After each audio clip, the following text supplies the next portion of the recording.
An underwater volcano off Tonga, which erupted on Saturday, has triggered marine and tsunami warnings for several South Pacific island nations, including parts of New Zealand and Australia. A satellite image captured the eruption of the volcano near Tonga that sent a huge plume of ash into the sky as a mushroom cloud. Video posted to social media showed large waves washing ashore in Tongan coastal areas, swirling around homes and buildings as residents were forced to flee to higher ground. It's been bubbling away since late last year, and at about 5 o'clock last night, there was this massive eruption and this huge explosion, which you've shown, which amazingly was captured on satellite imagery. Now, we know volcanoes generate tsunamis. One of the most well-known is 1883 in Indonesia, and it killed 36,000 people. But this type of event in this region is a massive surprise. The eruption triggered tsunami warnings along Australia's eastern seaboard. Previous tsunami land warnings in place have now been downgraded to a marine threat for both Norfolk and Lord Howe Island. The extent of the damage in Tonga and the potential impact on the Australian east coast is still being assessed.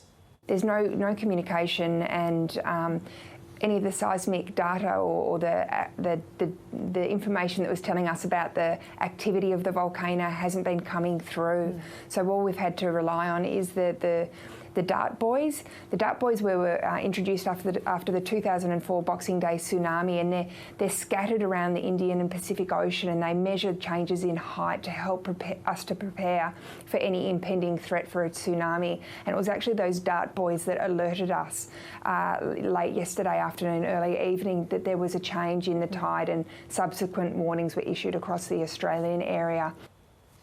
And beaches are being closed across the eastern seaboard as a precaution. That will remain the case through the afternoon.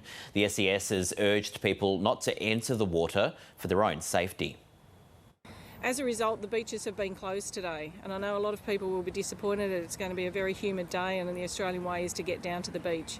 But to protect this community, the beaches are closed, and Surf Life Saving have removed the flags, and we're making sure that people don't go down into the water.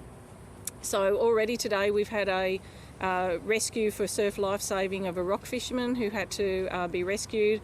Again, please don't go down to the beaches. Please don't go rock fishing where you are placing yourself at danger, and therefore placing the volunteers and emergency service rescuers in danger as well. It remains unclear if this is the climax of the eruptions, as several nations remain on high alert for potential volcanic aftermath activity. Professor Richard Arkulis is with the ANU's School of Earth Sciences. He says given the behaviour of past volcanic eruptions, it's better to be safe than sorry. It's probably one of the largest, most explosive events around the Ring of Fire for a long time. Probably the closest equivalent would have been Mount Pinatubo in 1991 in the Philippines. But this one, because it's either at or just below sea level, has a lot of different effects compared with the Pinatubo eruption.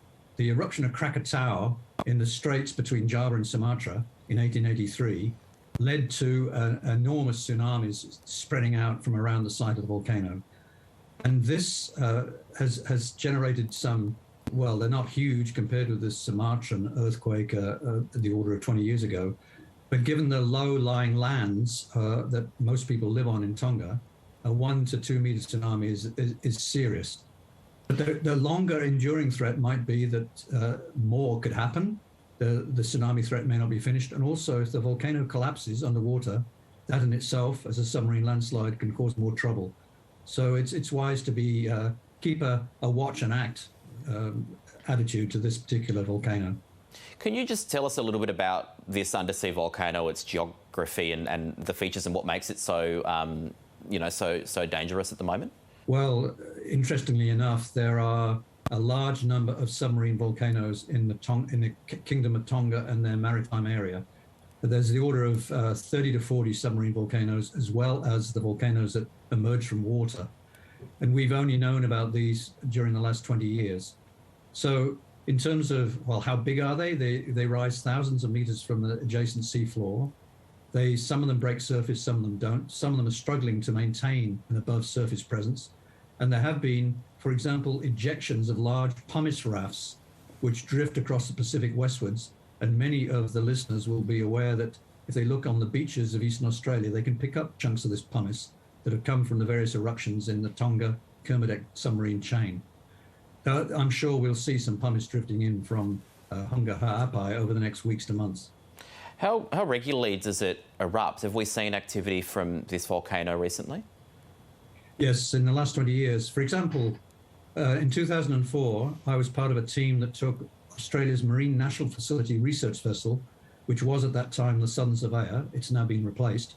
But we took the Southern Surveyor and mapped all the submarine volcanoes that we could come across in the Kingdom of Tonga and northwards. And at that time, there was no island. If you look at the images that are being shown about the volcano immediately prior to the eruption, there were two islands remnant from a previous cone, and a new cone had grown over the last 20 years.